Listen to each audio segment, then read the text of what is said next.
So మెనోపాజ్‌లో bones అన్నది week అవుతాయి. Bones అన్నది పోరస్ అంటే రంధ్రాల్లాగా ఏర్పడతాయి. తొందరగా విరిగిపోయే ఛాన్స్ ఉంది అని అనుకుంటాం. సో అది వాస్తవం గూడా. ఎందుకంటే ఈస్ట్రోజన్‌కి, కాల్షియం మెటబాలిజంకి సంబంధం ఉంది గాబట్టి, ఈస్ట్రోజన్ హార్మోన్ అనేది తక్కువై మిగతా లక్షణాలు ఎట్లయితే ఉంటాయో బోన్స్‌లో గూడా వీక్‌నెస్ అంటే రంధ్రాల్లాగా ఏర్పడి తొందరగా విరిగే అవకాశం ఉంటది.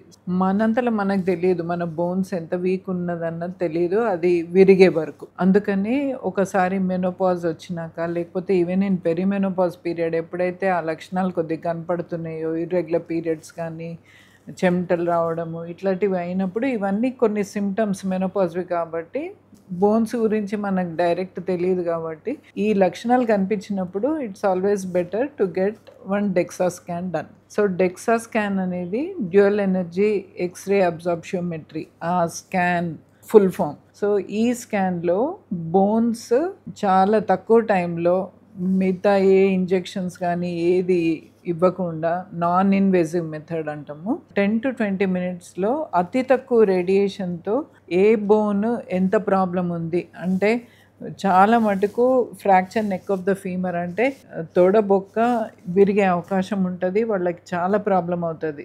విరిగినాక కూడా తొందరగా అతకదు. సో సర్జరీ చేసి వాళ్ళని బెడ్ రిడెన్ అయ్యి ఇదంతా ప్రాబ్లం ఉంటుంది. సో ఇట్లాంటివి మన నడుం బొక్క ఎట్లుంది, ఫోర్ ఆర్మ్, మన హ్యాండ్స్ ఇవన్నీ ఎట్లా ఉన్నాయి అన్నది ఒక టీ స్కోర్ అని ఆ టీ స్కోర్ ప్రకారము కొద్ది మాత్రంలో ప్రాబ్లం ఉందా బోన్కి లేకపోతే చాలా ఎక్కువ ప్రాబ్లం ఉందా ఆస్టియోపోరోసిస్ అంటాం తీవ్రంగా ఉంటే ఆ రిపోర్ట్ని బట్టి డాక్టర్స్ మీకు సరైన ట్రీట్మెంట్ ఇవ్వగలుగుతారు అది విరగక ముందే. సో విరిగినాక కంటే ముందే ప్రివెన్షన్ తీసుకుంటే మీకు దాని తగ్గట్టు లైఫ్ స్టైల్ ఎలా మార్చుకోవాలి ఎలా ట్రీట్మెంట్ తీసుకోవాలన్నది మీకు చెప్తారు డాక్టర్స్. Thank you.